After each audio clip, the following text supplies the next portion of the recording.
convidado hoje aqui no Jornal 96 é o novo presidente do Tribunal de Justiça, o desembargador João Rebouças. Bom dia, desembargador. Bom dia, ouvintes do Jornal 96. Bom dia, Diógenes. Desembargador, vamos primeiro falar sobre a crise do Estado, a crise financeira, que envolve, claro, discussões com todos os poderes, né? Em primeiro lugar, qual é a avaliação que o senhor faz dessa crise que já vem de alguns governos, né? E se acentuou no governo passado? Qual é a avaliação que o senhor faz? Uma avaliação de preocupação e que os gestores precisam adotar medidas que visem sanar essa crise a médio prazo, a curto prazo, a longo prazo, que haja um planejamento de saneamento de despesas e que melhore a arrecadação do Estado. A governadora Fátima Bezerra, logo que assumiu a atual gestão, esteve em visita ao tribunal. O que é que foi dito a ela por parte dos desembargadores? Nós temos conversado com todos os poderes, com o Tribunal de Contas, com o Ministério Público, com a Assembleia Legislativa, com o Executivo, mostrando o Tribunal de Justiça desde 2014 que nós temos o mesmo orçamento. 2014, 2015, 2016, 2017, 2018 e 2019, com o mesmo valor. Em 2019 nós fizemos um sacrifício que representa muito para o Tribunal e pouco para a crise do Estado.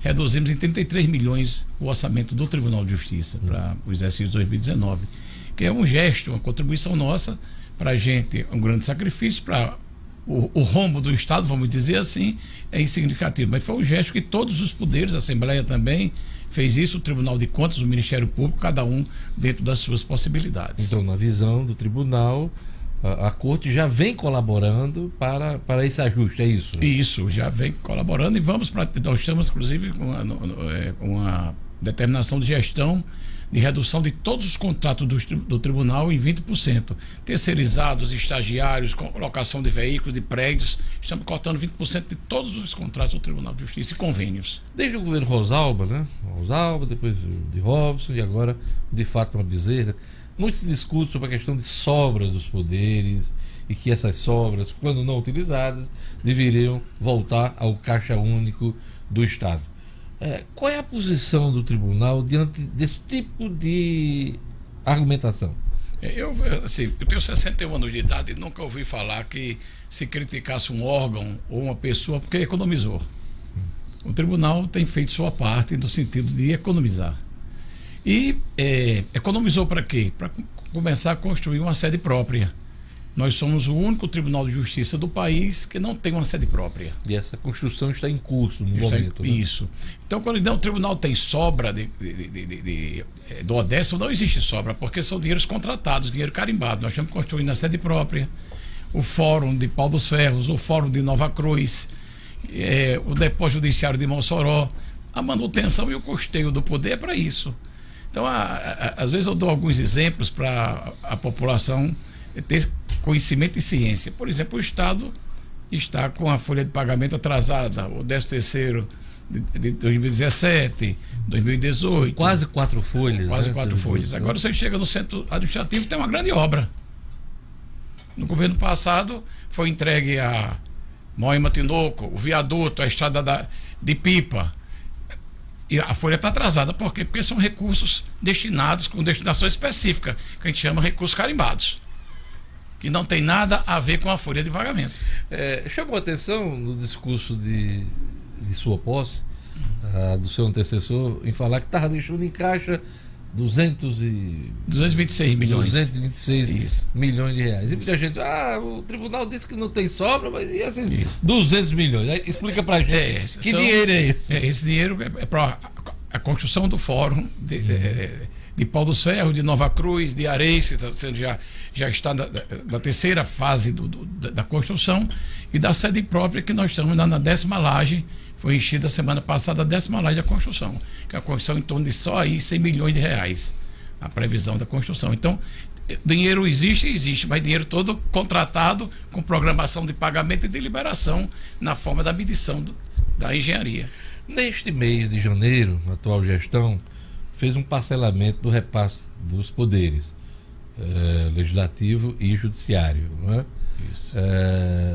O senhor teme que esse parcelamento pagamento, né, não integral numa determinada data, ele possa se repetir ao longo do ano. O que é que a equipe econômica da atual governadora falou para os gestores do tribunal? Temos mantido um bom relacionamento, mostrado números com transparência. Eu acho que uma das coisas uma das características nossa é a transparência, a digitalização e a produtividade, o resultado da justiça. E temos mostrado ao executivo e a todos os poderes, que é uma discussão a 6 mãos, sempre temos reunido com todo mundo, desde o relator do orçamento, o deputado Mineiro, sentamos várias vezes com ele, com o Aldemir, que é o atual secretário de Planejamento. Aldemir Freire, né? Com o doutor Eudo, na época Gilberto Jales. Doutor Eudo do MP, do Ministério Público, né? Com o deputado Ezequiel Ferreira, da Assembleia Legislativa, com o doutor Gilberto Jales, então presidente do Tribunal de Contas, e todo mundo mostrou a situação de cada órgão desse, de cada poder, de cada órgão desse. E ficou definido que o Estado, dentro das suas possibilidades, por exemplo, o Tribunal de Justiça, nós custamos até 6% da receita corrente líquida do Estado. Hoje nós estamos recebendo 5,1%. E vamos dizer assim, é o mínimo necessário para a manutenção do sistema, que é um serviço de justiça considerado um serviço essencial e público para o cidadão. Uma outra questão que surge nesse momento de ajuste fiscal tem a ver com a Previdência. E eu escutei aqui dia desses o Nereu Linhares, que é o presidente do IPER, Instituto de Previdência do Estado, e o governo prepara, até a governadora ontem me confirmou isso, uma proposta para ser discutida entre os poderes, que diz o seguinte, que cada poder cuide dos seus aposentados. Esse tipo de proposta já chegou para discussão no tribunal, e chegando, qual é o seu posicionamento? O conhecimento é só pela imprensa. Eu acho que precisa de um estudo atuarial, saber fazer um levantamento de quanto foi recolhido nesse período, qual o período que pensa em entregar aos poderes, esse valor que foi recolhido, o FUNFI, porque foi sacado, quem vai repor isso. Esse está zerado, né? Precisa ter um estudo muito profundo sobre isso. Eu não sou especialista em previdência, mas faz necessário que se forme uma comissão de pessoas que conheçam sobre previdência, façam um estudo atuarial sobre isso, para se poder definir. Mas a princípio, o que o senhor acha da ideia de que cada poder se responsabilize pelos seus aposentados? A princípio, se o orçamento dos poderes, porque você não pode criar uma despesa se não há previsão de rubrica orçamentária. Eu acho que para 2019 é muito difícil, porque ninguém se conversou isso antes. Para 2020, se houver previsão orçamentária para arcar com isso, e que se a arrecadação vier para os poderes e o fundo for recomposto, não tem dificuldade nenhuma. Agora, mandar só o nome sem mandar o dinheiro fica meio difícil. A governadora fez algum pedido especial aos embargadores quando esteve recentemente com vocês? É uma preocupação de pagamento de precatórios, dos bloqueios na área de saúde. Nós temos conversado, inclusive eu acho muito razoável as ponderações do doutor Cipriano Maia, o secretário de Saúde, para que haja um certo controle do judiciário com relação a liminares, a ordem de procedimentos de alto custo. Nós temos uma tabela, observarmos o que diz o SUS, o que diz o plano de saúde, e não deixar que isso fique de forma aleatória para aquele que executou o serviço cobrar o preço que quiser, que isso tem causado um custo muito grande. Por exemplo, no ano passado, só de liminares e bloqueio da justiça foi mais 286 milhões no orçamento. Então realmente isso mexe no planejamento do orçamento do Estado. Algo pode ser feito para atender o apelo, no caso aí do secretário de Saúde? Pode. Eu acho que, vou dar um exemplo aqui no equipamento. O estente coronariano. Você tem estente de R$4.000 e tem de 40 mil. Então, quando o juiz concede a liminar, diz: concede a liminar para que ponha no paciente e tal, um stenter. Só que, às vezes, a clínica que vai botar, põe mais caro. O de 40. O de 40. E não o de 4. Enquanto o SUS diz: não, vamos botar o de 5.500, que é o padrão que o SUS adota. Ou senão, o que o plano de saúde tal adota, não deixar com essa liberdade. Então, nós estamos fazendo também um estudo com relação às indicações do Ministério da Saúde, as indicações dos planos de saúde, para a gente ter um parâmetro para poder fixarmos isso. Tá, mas dá para interferir na decisão de cada magistrado? Não interfere não. Primeira instância. O magistrado tem o livre pensar, livre decisão. Só que ele vai ter vamos dizer assim, essa referência, uma tabela de referência para que ele adote. Ele vai mandar fazer o serviço, vai mandar fazer o procedimento. Agora dentro de um padrão. Medida de ponderação, então, né? Exatamente. No caso dos precatórios. Dos precatórios. A Constituição faz uma previsão dizendo que o Estado deve pagar o 0,5% da receita corrente líquida de precatórios. No exercício passado não houve nenhum pagamento, que foi prorrogado para o exercício 2019. Aí é nisso que nós estamos discutindo para saber onde é que nós vamos, esse tipo de parcelamento, como é que nós vamos fazer. Porque a ideia seria não pagar 2018 todo de uma vez. O Estado está mostrando que é impossível. Então vamos dividir junto com o de 2019? Vamos. Então nós estamos fazendo um estudo para dividirmos o parcelamento em 12 meses para ser cumprido no exercício de 2019, de janeiro a dezembro de 2019. Então é um grande desafio que se tem pela frente, tentar com certeza, buscar absoluta. o ajuste fiscal. Qual é a sua expectativa como representante de um dos poderes em relação à crise? A gente vai continuar nessa mesma batida ou o senhor vê uma luz no fim do túnel? Eu torço muito para tanto dar certo o governo estadual quanto o governo federal. Eu acho que é uma necessidade do Rio Grande do Norte e do país, que as coisas deem certo, tanto economicamente, principalmente que o Brasil recupere o poder de investimento, o Estado também, é preciso que haja isso. E sou otimista, eu acho que o Brasil já chegou no limite da tolerância do déficit público. E o Rio Grande do Norte também, né, claro, também, isso. O senhor já fez referência aí na sua fala, a tônica da sua gestão vai ser a agilização de processo por meio da tecnologia. Como é que a coisa está funcionando, vai funcionar, os investimentos envolvidos? Isso, nós começamos já, inclusive agora, semana passada, começamos a fazer a digitalização de todos os processos no âmbito do 2º grau. Por exemplo, as apelações que vêm das comarcas do interior, chegam em Natal, serão digitalizados os processos físicos, inseridos no sistema de 1º grau e depois distribuído para o 2º grau eletronicamente, virtualmente. Quando for julgado virtualmente pelo 2º grau, vai voltar para a comarca já virtualmente.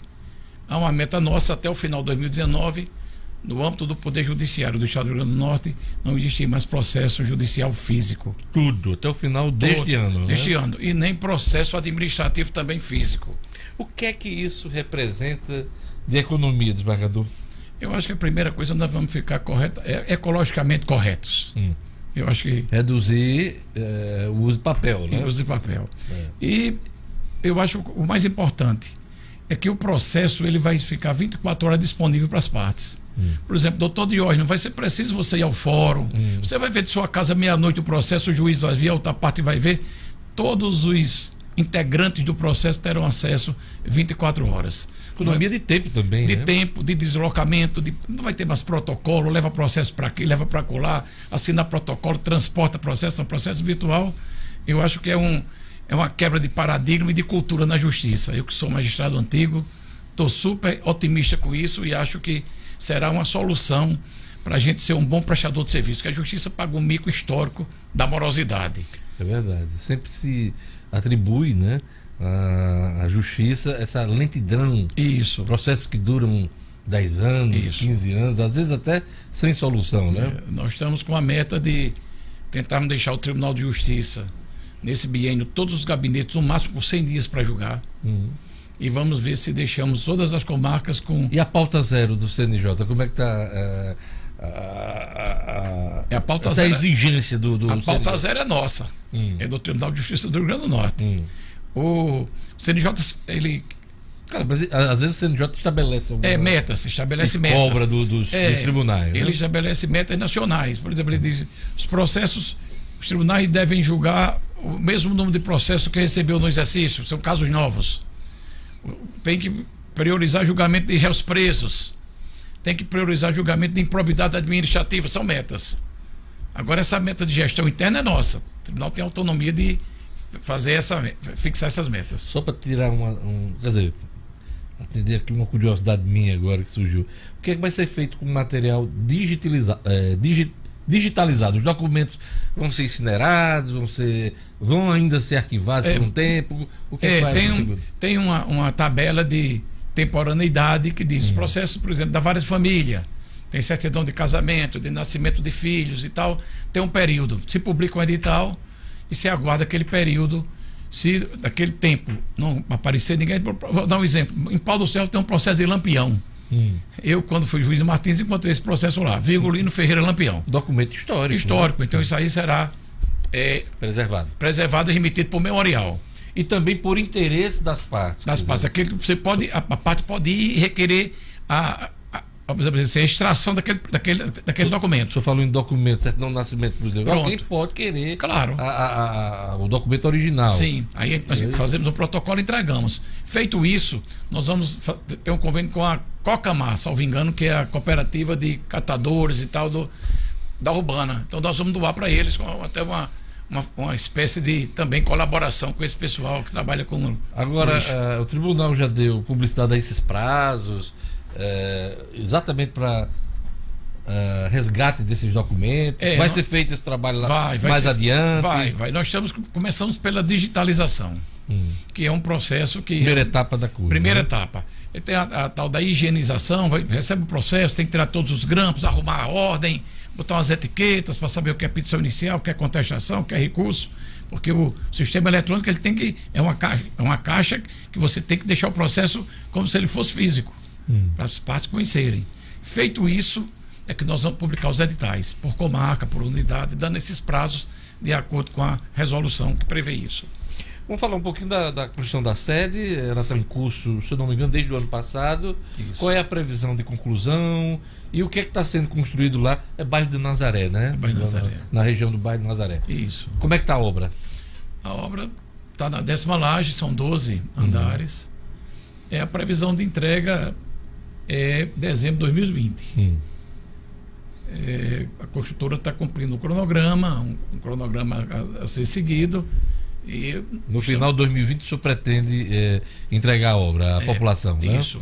Me diga uma coisa, e o que vai ser feito ali do Tribunal da Praça 7 de Setembro? Vai ser desativada aquela ou vai ser utilizado para outros fins? Pensando pela localização, a gente pensa ali até fazer uma unidade de juizado especial, até pela proximidade da parada metropolitana, pela facilidade de acesso da comunidade mais carente. A gente pensa em fazer ali uma unidade judiciária de atendimento à população mais carente. E o que é que o senhor tem a dizer, nesse momento final da nossa entrevista, à população do Rio Grande do Norte quanto à prestação dos serviços judiciários? Dizer que nós não vamos medir esforços para dar uma resposta à sociedade. Eu tenho essa consciência que a sociedade é quem nos paga. Nós somos servidores públicos. Isso significa dizer servir ao público. E nós vamos lutar para sermos um bom prestador de serviço. E isso significa dizer que vamos fazer o possível para julgar. Nós somos pagos para julgar. O juiz é pago para julgar. A missão do juiz é o julgamento. E vamos priorizar isso como resposta à sociedade.